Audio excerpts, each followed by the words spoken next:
when I looked at my goals and where I wanted to be at that time, the way to fast track that is through short-term rentals. And that, I think that is why so many people have gravitated towards it in the last 3 years, is because they've realized how much these short-term rentals can actually make.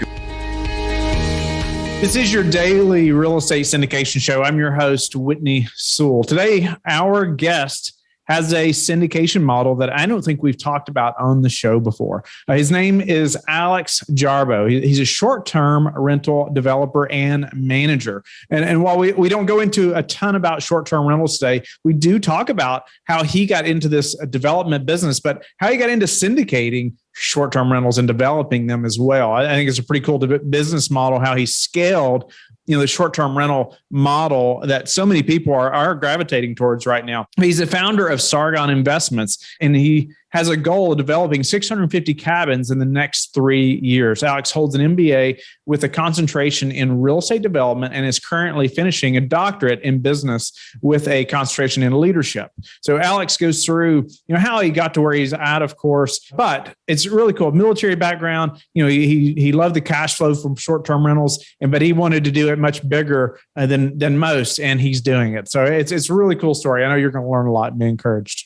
Alex, welcome to the show. You are one of very few short-term rental people I've had on the show who are actually syndicating short-term rental projects and developing I would consider pretty large, short-term rental properties. I think it's a very unique business model that you have. I'm looking forward to getting into that. Tell the listeners a little more about who you are and how do you become a syndicator of short-term rental development projects? Yeah, so a little bit of background about me. I served 4.5 years in the Marine Corps. During my last year in the military, I decided to learn more about real estate, and I sort of gravitated a little bit more towards short-term rentals. I had contacted a couple people that I'd watched some YouTube videos about back in 2015, and I was just very interested in short-term rentals. A lot of people I was contacting had like short-term rentals, saying like in Gatlinburg and Pigeon Forge. And one of the people on that ran one of the YouTube channels had helped me sort of find different markets to I wanted to move to. I was pretty dedicated. I'm originally from Detroit, Michigan. I didn't want to move back to Detroit. So I decided on Asheville, which is where I currently live, and got my real estate license, help people buy and sell. And I realized a lot of people, I'd already moved here for the short-term rentals, but a lot of people were already like that I was helping were already purchasing and selling short-term rentals.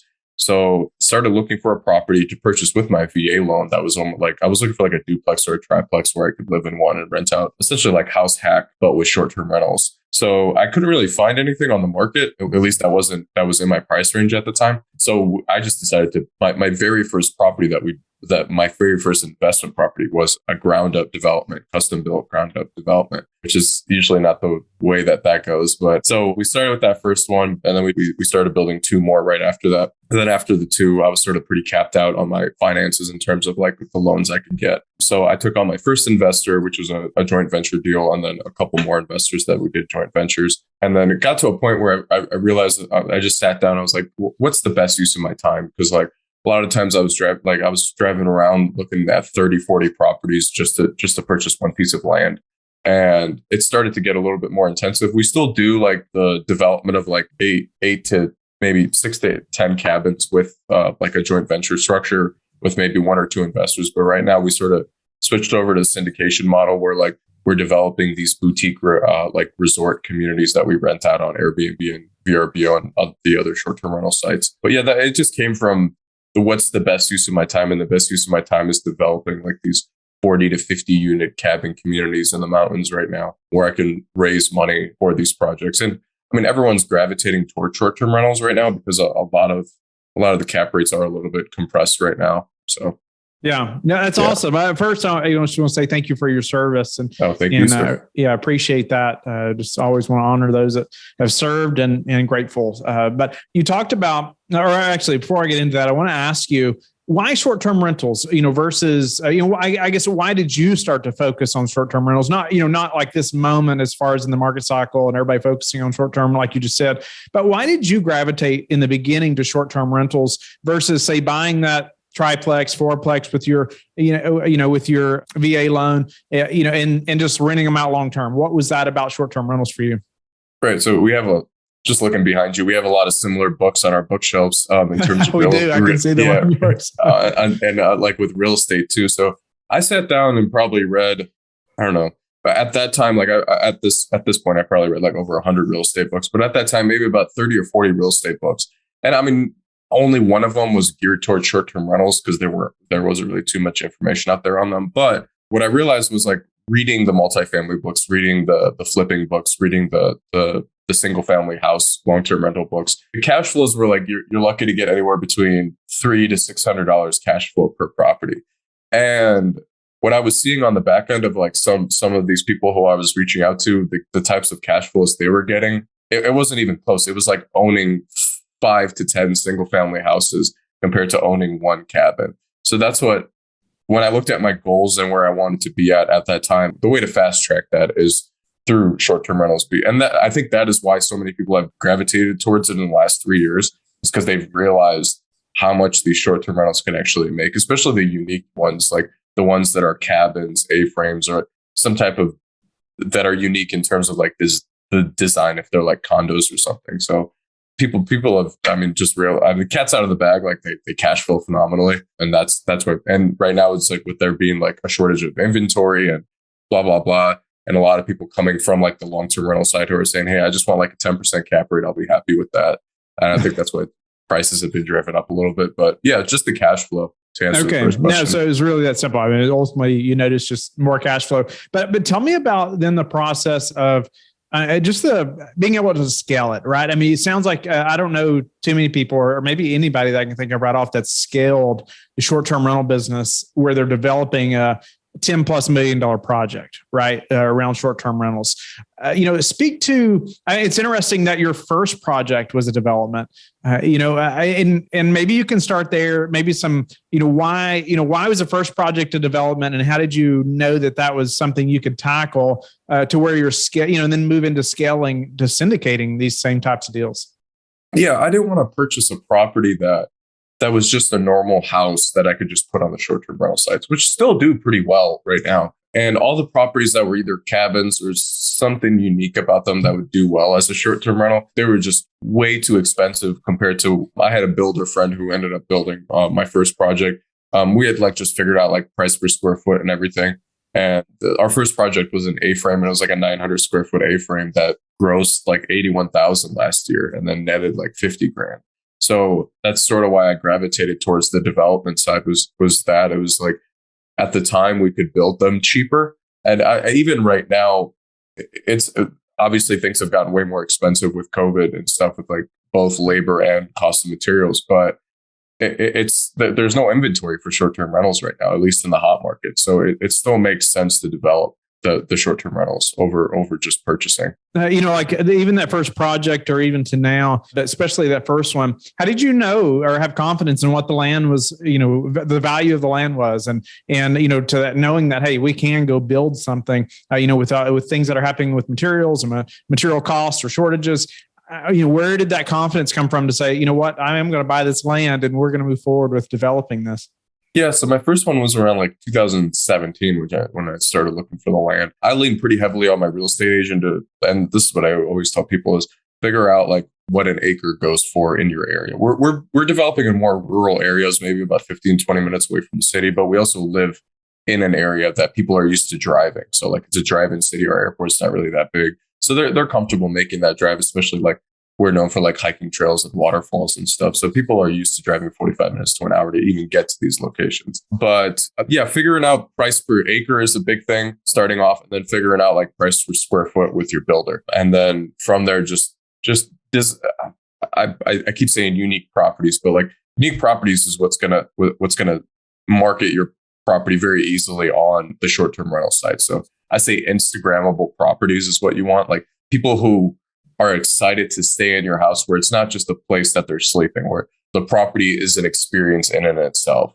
outside of like the city that they're visiting to. Nice. That's something to think about right there. Instagrammable property. Yeah, but the unique property experience, I like that, versus just the surrounding, the things that you can't change, really. You Right. can change that property. So you mentioned you started driving around, you're looking at 30, 40 properties or more, just to buy one, but there's really this, like best use of time issue, right? What is the best use of time? How did that change? Like, how did you change that to where you're not driving around looking at 50 properties to buy one? What happened there? One was, I got a real estate development mentor to sort of help me really focus in on what my goals need to be, or where I need to be, or what I need to be doing right now to where I need to be at maybe in a couple of years.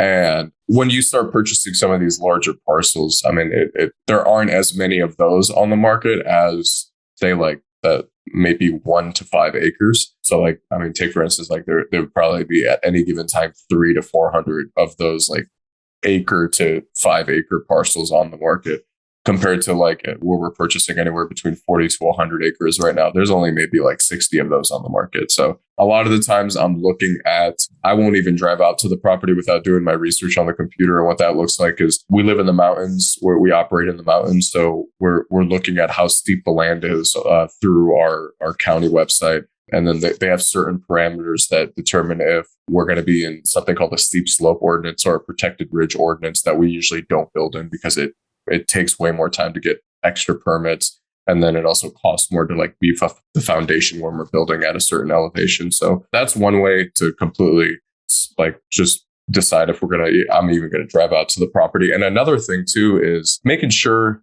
for people who are actually wanting to do this themselves, or if they're looking to purchase property, is the drive up to the property is very important. You don't want your guests to be driving 20, 30 minutes down a gravel road. And you might see a listing and you're like, this is absolutely beautiful. Like, why is it priced at way below market or whatever? More than likely, it's probably going to be the drive, because you don't want your guests to be annoyed by the time they even get to your property. A lot of times they're driving in at night. It's going to be a new area that they're not used to.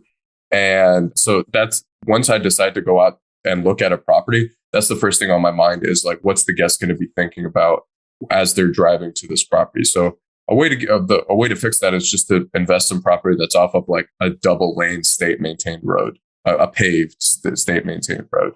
And then you can put in your own road. Like we'll put in anywhere between like quarter mile to half a mile of road to get to the house. Hey guys, it's Whitney. I wanted to take some time to introduce you to my good friends over at PassiveInvesting.com. They're a national private equity real estate firm based out of the Carolinas. They focus on acquiring institutional quality apartments and self-storage facilities. They do this with private accredited investor funds. They have a portfolio of over $700 million in assets and control over $250 million in equity from their investors. PassiveInvesting.com makes it easy for you to start investing in real estate without all the hassles. They even have an average 62% repeat investor rate in each offering they put together. They even have a real estate debt fund that offers hard money loans to local fix and flippers across the U.S., which currently has a 0% default rate. To help you learn more, they've put together a free passive investor guide that outlines the 7 red flags for passive apartment and self-storage investing. Visit PassiveInvesting.com/red flags to download the PDF now. That's PassiveInvesting.com/red flags. Nice. No, that's some great things to think about. And I want to get into some of those specifics in a moment too, about just short-term rentals, some tips that you have. But can you share an example of a deal you're syndicating maybe, or some things that to consider? Maybe the listeners thinking about syndicating, some type of short-term rental, or this is intriguing them. Speak to maybe a current project or a past project that you syndicated, and what that looks like, the type of land, maybe in the, what type of buildings are you putting on there, or homes, or, what are you building? Yeah. just like for the people who are listening, just on the syndication side and raising money for development in general, like just understanding that there is more risk involved, like, especially with coming out of COVID now, or at least like things settling down a little bit, where like things can go wrong. Like there is more risk there, but there is more reward. That's why we're doing what we're doing. But when it comes to the syndication side, we're raising the capital just like a normal syndication. And I've leaned pretty heavily on the multifamily model to establish what we're doing here. But like our very first, larger joint venture that we did was a $2 million project, 6 cabins right next to each other, and where the investors had put up almost all the capital. And it was just a trust thing. Just with multifamily or anything, just making sure that your investors trust you, that even if they're accredited, just making sure that they understand the process up front, that you need to understand the process. And that comes from like if you need to get a specific permit with the county, like we needed a specific vacation rental complex permit with our county. That took about 3 months. So just really really making sure that you understand what your county or city requires for short-term rentals. That's probably the most important thing when it comes to syndicating deals like this. It's just being upfront with your investors and telling them, hey, like it's going to take this long to develop these projects. Are you comfortable with that? Like having your money tied up there. Yeah, it's not like a multifamily project where it probably will cash flow right out of the bat if you're not doing any rehab work, or even if you're updating some of the units. Most of the units are still rented out or something. So it's not like hitting the ground running with stuff like that. And we do invest in properties where like it'll be like a cabin and maybe there's like 10 to 15 acres attached to it, or we'll maybe have plans to develop another 10 cabins next to it. That is more like a break even thing where like we do break even on the holding costs for the whole development project. Like I said before we started this interview, it's very creative, and every project's going to be different that we do with our investors. So. Yeah, no, it's just such an interesting model. You mentioned like maybe only 60 properties like that on the market. That's what did you say, 40 to 100 acres roughly? I mean, is that like nationwide? Is that like in a certain area that you're looking? Yeah, that's within our county. Oh, in your county. Okay. Yeah, in our county. Yeah, which is still a lot. I mean, that's a good number. But again, like I would say 70% of them are in that steep slope ordinance that we were talking about. And then we also have plans on getting the beauty about the mountains is you can drive an hour in any direction and you're in a completely different market. Like hour and a half to us is like Pigeon Forge, Gatlinburg, the Smoky Mountains and stuff. So we do have plans on getting into other markets that I've identified that I believe are up and coming. Asheville's very competitive right now in terms of both properties and land. But yeah, we do have plans on getting onto other like mountain markets that are within hour and a half to us, which I mean, there's probably about 10 of them. And then I've looked at 2 of them that I've decided to go into. So. Okay, awesome. Yeah. Speak to maybe the market selection there. How do you know that it's a market that you're willing to, go buy, 100 acres in and start a development for short-term rentals? Yeah, I forgot where I heard of it, but people like views and people like being up top. Like they like being high. Like say like in New York, like you go to a sky rise and you like looking down and like looking at like a scenic view. So you want to invest in a market that's pretty scenic. I've realized mountain communities, and this may be excluding the West Coast, but mountain communities, mountain cities are a little bit less seasonal than say like beach towns. Beach towns, say if you're looking at the coast in North Carolina, like in the Outer Banks, that's a little bit more seasonal than say like here in the mountains. We're a year-round market. We have our high season, which is going to be later summer, and then the foliage or the leaf season in October, November. But for the most part, like we cash flow pretty good throughout the whole year. So mountain communities, you want there's like 3 steps. It's like you want to be in a cabin when you're in the woods. You want a hot tub and you want a mountain view, and that's sort of the 3 things that we look for. So it's like obviously hot tubs are pretty easy, but the design of the property and then also some sort of scenic view. One thing I always tell people that ask me that question is you want a foolproof way, honestly, is to invest in areas that are close to a national forest or a national park, because you already have a built-in audience that are already visiting these parks. Like, I mean, with COVID, like the national parks saw like record numbers in the last couple of years. Like I think that Smoky Mountains alone saw like 20 million visitors. So there's a shortage of inventory there in terms of like where people want to stay at. They might be staying in a boring hotel just to be able to stay in the Smoky Mountains. So that's probably the quickest way to answer that question is looking at markets that are close to national forests or national parks. Yeah, no, that's interesting. I mean, 20 million visitors last year just in the Smoky Mountains. I believe it. Yeah. I've been there many times. Speak to what's been your biggest challenge in this type of business, say in the last 12 months? Yeah, that's a good question. I would say just putting my team together. The last 12 months for sure is just finding good work. I trust my GC a lot, and just making sure that my team is able to scale as quickly as in my mind I want to. And so the team's a big one. And then essentially just talking to short-term rental or a lot of the times the investors I am talking to are interested in short-term rentals, but they don't really know too much about it. Maybe they're in self-storage, multifamily, mobile home parks, and they've invested in syndication deals, but they've never really invested in syndication for short-term rental development. So it's sort of taking them, if they're approaching me, taking them off of that and sort of explaining how the short-term rental model works a little bit. So that's my team, and then also just raising. The capital raising's been a little easy, but it's just getting people to have that mindset switch for short-term rentals. Because it's not like I can't guarantee like an exact number. Like every month is going to be a little bit different on the return.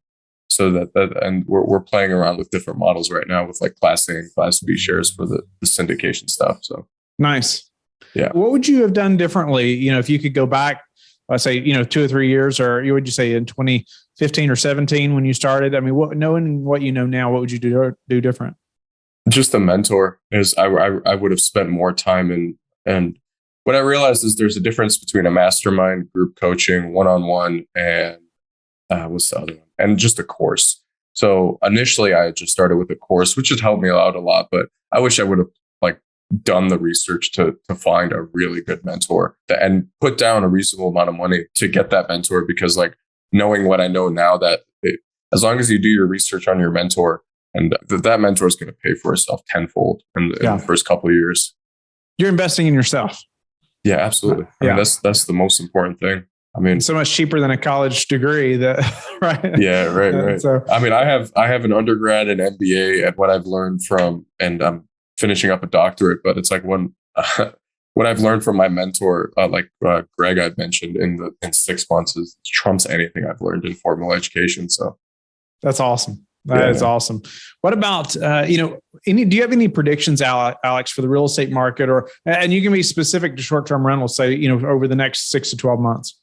Yeah, no. So I like to tell people that the short-term rental market's I mean, recession resistant, I feel like is a term that gets thrown around a lot now, which, I mean, it's important to think about stuff like that, but the rates don't tend to move with the market, at least with the real estate market. So a good example of that is like in 2008 and 9, the rates stayed the same for short-term rentals. The luxury saw a little bit of a dip, say like any properties that were sleeping maybe more than 12 people, 10 to 12 people more, but the rates tended to stay the same. It's like people just decided to, hey, I'm like, the market was bad, the economy was bad. Families were like, we're not going to take an international trip this year, but we'll still travel domestically. So that's what we saw was like, the rates didn't change. I don't really like to look at COVID as a good gauge of how good short-term rentals were, because we were all trapped inside of the country. So people were forced to travel domestically. So I don't really see occupancy rates dropping after international travel becomes more popular again, or at least people are more comfortable traveling internationally. But I do see rates dropping a little bit, maybe about 10%. But that's still like we were renting out before COVID, and we were booked out 100% and with pretty good rates. And I mean, we did increase our rates for 2022, and we're seeing people book still. We increased them by 20%, and we're still seeing people book the cabin. So that might cancel itself out, where it's like we can charge more for the properties because of like people are comfortable spending a little bit more now because of inflation. But at the same time, like people are going to be traveling more internationally. So and it's going to be market specific too. Of course. And my next question is kind of twofold as well. As far as short-term rentals and developing, like you're doing these larger projects. I love the scaling of, it's not just like we're going and buying single family homes, turning them into short-term rentals, which I've met so many people who have made amazing businesses doing that. Absolutely. I mean, in a massive way. However, I love the scalability of, hey, let's go develop 100 acres and, do a short-term rental business that way. I mean, I could get on board with something like that. But I wanted to ask you, when dealing with projects like that, how do you prepare for a downturn in that type of business model, in short-term rentals? And what would you even foresee maybe even causing a downturn on the short-term rental type development business? Absolutely. So I wouldn't necessarily call it a downturn in terms of your city can one day just wake up one day and just say, hey, no more short-term rentals in the city or county. I know Asheville did it, where I grew up, Detroit did it. We underwrite the properties as long-term rentals. That's probably the most important thing. That might be a little bit difficult with how competitive some of the properties have gone if you're looking just to purchase. But I think it's important to at least say, hey, like can we break even if we were forced to rent this out as a long-term rental? And that's worst case scenario. And there's different fail safes that we have in place for different stages of development. So a good example of that is I can go out, purchase a large parcel, any type of parcel, put in the work, get the engineering done, get the plat and the subdivision, like the land subdivided, and get it approved with the county in any type of market. And I can, if say like we're in a downturn, I can then and say like my lender doesn't want to lend to me, or I just don't feel comfortable with where we're at in the market to whatever happens in the market to actually develop this project. I can then turn around and sell that land as a land entitlement play to another developer who's probably maybe would be like better positioned to do something with it. So that's our first fail safe, is like it would be a land entitlement play in the development schedule. And then so between that and then renting them out as long-term rentals, those are the two fail safes we have. It's just like you never know with your city or county what's going to happen with the rules. Things are getting better though. Like I think with COVID, I don't see any city or county sort of pushing it like, because I mean most of the city or Airbnb collects taxes on your property for your city already. So I don't see any city or county pushing tax revenue away after COVID. Yeah, that's a good point right there. Yeah. That's a really good point. I mean, it really goes back to knowing your county or city regulations around Airbnb as well. If you're interested in doing it yourself, like just go out and not even call them, don't even contact them. Just walk into the county and ask, hey, can I talk to the head of planning or the at least his assistant or something? And I mean, they're there for a reason. They're there to help us in the community. So. Awesome. Yeah. No, that's great to understand. And that you can just walk in there and talk to those folks and ask those questions. That can be very important. And kind of a sidebar there. Do you do like RV parking as well, on these projects, or is that an option to increase cash flow or anything like that? Yeah, that's a good question. So we personally don't, just because of the roads that we put in. I don't feel comfortable like they're wide enough and stuff. Especially maybe like the biggest road we've put in is like 1,100 foot, but there is a community coming up. I mean, it's more like a hotel with maybe like 8 A-frames, and the A-frames are actually elevated on stilts, and the A-frames are literally all right next to each other. They're almost touching, and you can park an RV under that. And I think they are upcharging for that. So it's essentially an RV park with like a hotel attached to it, essentially. Yeah, we don't. We haven't played. I started to play around a little bit with like how we can gain more revenue through the properties. Pet fees is a small thing that we do. We do allow pets, security deposits, but we were thinking about just getting with like local service providers, like maybe like masseuses or like even restaurants, and offering either a discount to our guests or like offering some sort of type of commission thing, or maybe like with like wedding planners or something with some of these bigger projects. Yeah. No, that's interesting. And we're all trying to do things like that, right? Like how can we increase the income? Absolutely. So tell me, what's your best source for meeting new investors right now? Doing stuff like this, what we're doing right now. Podcasts are a big thing, just getting our name out there. And the YouTube channel that I started last year has been really helpful. It's mainly structured around short-term rental development management. And we have people that just want to do it, that who approach us that are like, hey, we just want to invest passively. And we just schedule a call with them. They talk directly through to me. And then we just talk about their goals and see what they're interested in doing. Yeah. I mean, the money raising side has been easier just because people are gravitating towards short-term rentals right now. And there aren't really too many people syndicating, maybe 2 or 3 other people. Yeah. What about some daily habits that you have, Alex, that have helped you achieve this level of success? Yeah, Miracle Morning. I recommend that to anyone through Hal Elrod. I actually met Hal at the Bigger Pockets conference. I was like starstruck, which is because I usually don't get starstruck. But the Miracle Morning, the Savers, whatever he teaches in there, that's what I do every single morning. And then I've replaced the meditation piece to Miracle Morning with just a couple rounds of the Wim Hof method, which we were taught in the military to do before it even had a name. But now the Wim Hof method and Miracle Morning is the 2 habits that I practice every morning. Even if I wake up late or something, I still do it, say like on the weekend or something. What's the number one thing that's contributed to your success? This is going to sound weird. So I was a magician for like 10 years prior to the military. Wow. And I continued to do it in the military. And I've continued to do it as like a networking tool at different events. And it's been the coolest icebreaker to do like a card trick or something. And I mean, like I've put some serious time behind this. But what I've realized what magic tricks has also helped me do is like connect specific dots. And that's sort of what I'm really good at is connecting specific dots, especially with some of the creative stuff that we work on with the short-term rentals. It's funny. It's like you're talking to like a good group of people, a lot of which have written the books behind me at the Bigger Pockets conference. They just like bust out a magic trick. It wasn't even like an investing question or anything. So that's a weird thing to say, but I would say like learning magic or magic tricks, which I've read in a lot of like productivity books, is a lot of these people, a lot of high achievers practice magic tricks. So I don't. That's interesting. Yeah. Definitely a unique skill set. I've never talked about that before. That's funny. Yeah. How do you like to give back? When I was in the military, just volunteering, man. DC, where I was stationed in DC, had a really good like volunteering program with different types of shelters. But also the YouTube channel has been what I've realized the quickest way to give back, or just sharing my information for free.